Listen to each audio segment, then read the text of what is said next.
Assalamualaikum warahmatullahi wabarakatuh. Perkenalkan, nama saya Nur Aifah Tahrini, absen 29 dari kelas 12 MIPA 1. Saya akan melakukan praktikum tentang korosi. Praktikum ini bertujuan untuk mengamati faktor-faktor yang mempengaruhi perkaratan besi.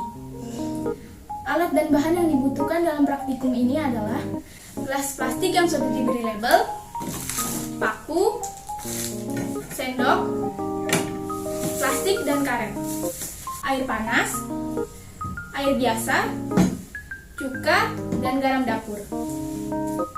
Untuk gelas A akan dimasukkan air biasa, untuk gelas B dimasukkan air panas, untuk gelas C dimasuki larutan cuka, untuk gelas D dimasuki larutan NaCl, untuk gelas E dikosongkan dan terbuka, untuk gelas F dikosongkan dan tertutup. Untuk yang pertama, gelas A kita masukkan air biasa.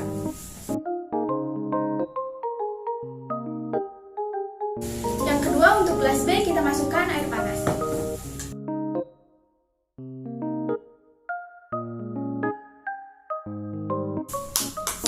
Untuk gelas C kita masukkan larutan cuka.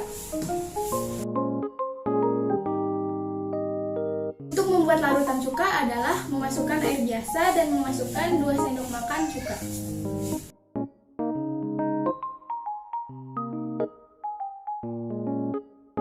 Untuk gelas D akan dimasuki larutan NaCl.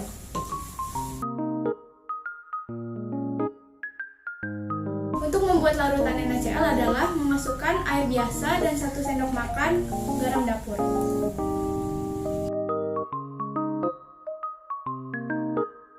Lalu gelas E dan gelas F dibiarkan kosong. Lalu kita masukkan 1 paku ke dalam 1 gelas.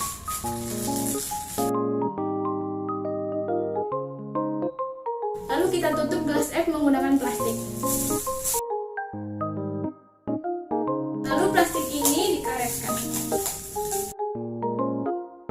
Langkah selanjutnya adalah mengamati paku-paku ini dalam 7 hari. Pengamatan hari pertama. Gelas A, paku belum berkarat dan air masih jernih. Gelas B, paku belum berkarat dan air masih jernih. Gelas C, paku belum berkarat dan larutan masih jernih. Gelas D, paku belum berkarat dan larutan masih jernih. Gelas E, paku belum berkarat. Gelas F, paku belum berkarat. Pengamatan hari kedua. Gelas A, paku belum berkarat dan air masih jernih. Gelas B, paku belum berkarat dan air masih jernih. Gelas C, paku sudah berkarat, larutan masih jernih dan terdapat gelembung. Gelas D, paku belum berkarat, larutan masih jernih dan terdapat gelembung. Gelas E, paku belum berkarat.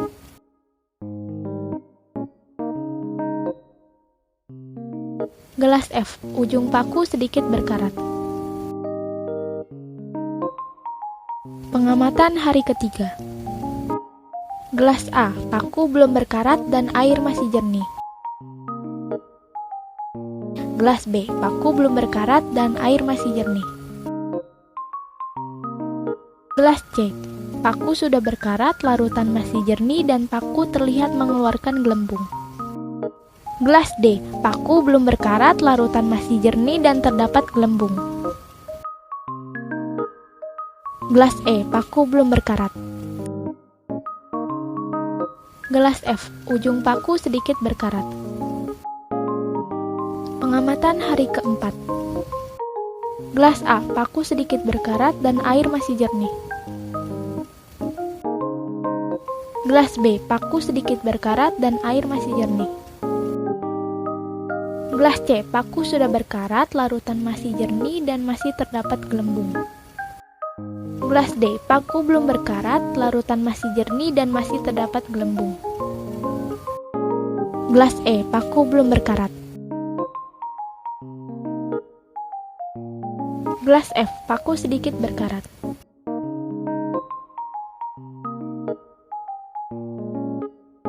Pengamatan hari kelima. Gelas A, paku sedikit berkarat dan air masih jernih. Gelas B, paku sedikit berkarat dan air masih jernih.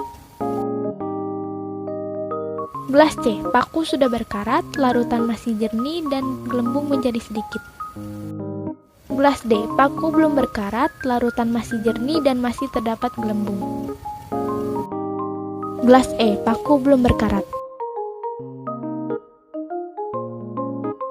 Gelas F, paku sedikit berkarat. Pengamatan hari ke-6. Gelas A, paku sedikit berkarat dan air masih jernih. Gelas B, paku sedikit berkarat dan air masih jernih.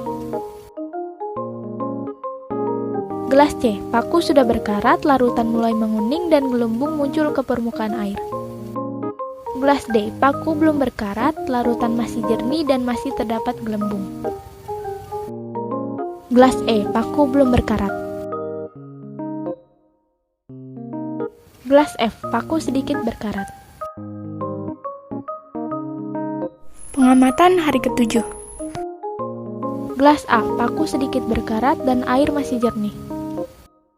Gelas B, paku sedikit berkarat dan air masih jernih. Gelas C, paku sudah berkarat, larutan menguning dan gelembung muncul ke permukaan air. Gelas D, paku sedikit berkarat, larutan masih jernih dan masih terdapat gelembung. Gelas E, paku belum berkarat. Gelas F, paku sedikit berkarat.